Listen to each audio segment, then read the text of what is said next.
ሚስጥረ ሥላሴ እውነት መጽሐፍ ቅዱስ ውስጥ አለ?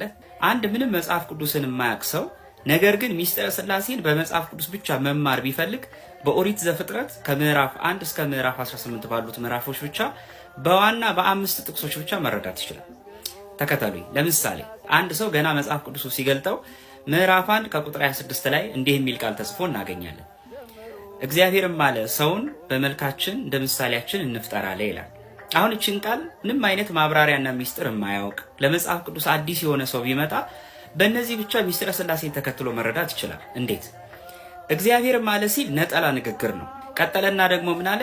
እንደ ምሳሌያችን እንደ መልካችን አለ። እንደ ምሳሌያችን እንደ መልካችን ሲል ደግሞ ወይ ሁለት ወይ ከሁለት በላይ እንደሆኑ ያስረዳናል። ነገር ግን በትክክል ስፔሲፊክ አድርጎ ሶስት ብሎ አይነግረንም። ሶስት የሚለውን ቁጥር ለማግኘት ዘፍጥረትን ተከትለን መሄድ አለብን። ቀጥሎ ደግሞ አንድ ምዕራፍ ስንገልጥ ኦሪት ዘፍጥረት ምዕራፍ 2 ከቁጥር 18 ላይ እግዚአብሔርም አለ ሰው ብቻውን ይሆን ዘንድ መልካም አይደለምና የምትመቸውን ረዳት እንፍጠርለታል። አሁንም ልክ ዘፍጥረት ምዕራፍ 1 ላይ እንደተናገረው እግዚአብሔርም አለ ሲል ነጠላ ንግግር ነው። ስለዚህ እግዚአብሔርን አንድነት ያሳያል። በባህሪ በስልጣን በአገዛዝ አንድ መሆናቸው። ቀጥሎ የተናገረው ደግሞ ምን ይላል?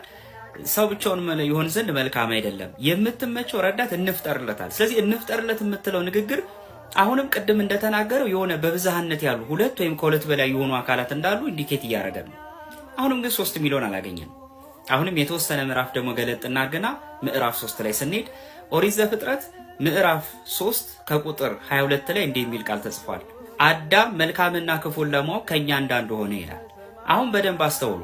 እግዚአብሔርም አለ ሲል ነጠላ ንግግር ነው። አዳም ከኛ እንደ አንዱ ሆነ ሲል ደግሞ አሁንም እነዚህ አካላት ከአንድ በላይ የሆኑ ነገር ግን የሆነ ብዛት ያላቸው አካላት እንደሆነ ይጠቁመናል። ምክንያቱም እንደኔ ሆነ አይደለም ያለው። እንደዛ ቢሆን ኖሮ አካሉ አንድ ብለን እንደነ ሰባሌዎሳውያን ባመንን ነበረ። ነገር ግን ከአንድ በላይ እንዳላቸው ሥላሴ እዚህ ላይም ይጠቁመናል። አሁንም ደግሞ የተወሰነ ምዕራፎችን እንለፍና ኦሪት ዘፍጥረት ምዕራፍ 11 ላይ ደግሞ እንሂድ። እዚህ ላይ ትንሽ አንድ የሚጠቁም ቃል እናገኛለን። ዘፍጥረት ምዕራፍ 11 ከቁጥር 7 ላይ እንዲህ ይላል። እግዚአብሔር የባቢሎንን ግንብ ሲያፈርስ እግዚአብሔርም አለ ኑ እንውረድ፣ አንዱ የአንዱን ቋንቋ እንዳይሰማ ቋንቋቸውን እንደባልቅ አለ ይላል። እዚህ ላይ አካላቸው ከሁለት በላይ እንደሆነ አወቀን። እንዴት? ሁለት ቢሆኑ ኖሮ ና እንውረድ ይል ነበረ።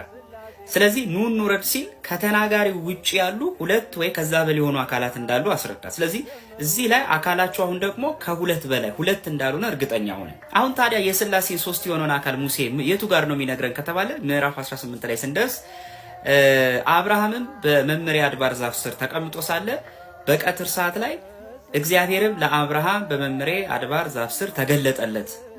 አብርሃምም ዓይኑን ባቀና ጊዜ እነሆ 3 ሰዎችን ተመለከተ ይላል። አሁን በደንብ አስተውል። የተገለጠው እግዚአብሔር ነው። መልአክ አላለም፣ ሌላ አካልም አላለም። እግዚአብሔር ነው ያለው። ግን ምን አለ? 3 ሰዎችን ተመለከተ። እነዚያም ሥላሴ በአረጋዊ አምሳል ስለተገለጡለት ነው። ዳንኤል ብሎ የመዋዕል ይላቸዋል፣ ሥላሴ በዘመን የሸመገሉ ይላቸዋል። አብርሃምም ለሥላሴ ታዲያ ከሰገደ በኋላ አቤቱ በፊትህ ሞገስን አግኝቼ እንደሆነ ባሪያህን አትለፈኛል። አሁን በደንብ አስተውሉ። የተገለጡ 3 አካላት ናቸው።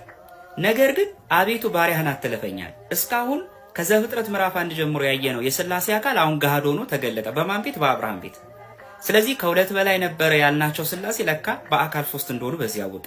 ከአብርሃም ታሪክ ከዘፍጥረት 18 በኋላ ሙሉ መጽሐፍ ቅዱስን ብታነቡ ሥላሴ ዝቅ ብለው 2 አካል፣ አንሰው 1 አካል ወይ ደግሞ በጣም ከፍ ብለው 4፣ 5፣ 6 አካል ሆነው ተገልጠው አያውቁም። ይሄ የሚያስረዳን የሥላሴን የአካል 3ነት እንደሆነ ነው። ባሪያህን አትለፈኝ ካለ በኋላ እነሆ ለእግራችሁ ውሃ ይምጣላችሁ በቤትም እረፉ እያለ ደግሞ የአካላቸው 3ነት ይናገረናል። አንዴ ባሪያህን አትለፈው ብሎ አንድነታቸውን በባህሪ በአገዛዝ በስልጣን በመለኮት ያላቸው።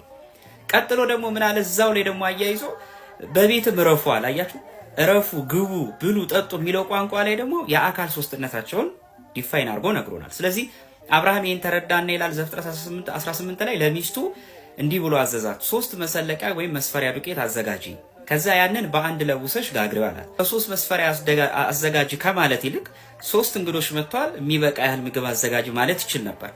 ከና አፈጻጸሙን የነገራት። ስለዚህ ጉዳዩ ስለ ምግብ ጉዳይ አይደለም፣ ወይም የምግብ ሙያን ሊያስተምራት ፈልጎም አይደለም። ሶስት መስፈሪያ ዱቄት አዘጋጂ ማለቱ ለአብ ፍጹም ገጽ ፍጹም መልክ ፍጹም አካል አለው፣ ለወልድ ፍጹም ገጽ ፍጹም መልክ ፍጹም አካል አለው፣ ለመንፈስ ቅዱስም ፍጹም ገጽ መልክ አለው። እነዚህ ሶስት አካላት በአካል ቀዋሚያን የጸኑ እንደሆኑ በዚህ ያወቀ። ለዚህም ነው ቤተክርስቲያን የአብርሃሙ ሥላሴ ብላ የምትጠራው። ምክንያቱም ከዘፍጥረት ምዕራፍ 1 ጀምሮ በምስጢርና በረቂቅ ቃል ሲገለጥ የነበረው የሥላሴ አካል ገሃድ ሆኖ የወጣው በአብርሃም ቤት ስለሆነ ሐምሌ 7ም ቀን በደማቅ ሁኔታ የቅድስት ሥላሴን በአብርሃም ቤት መገለጥ እናከብራለን።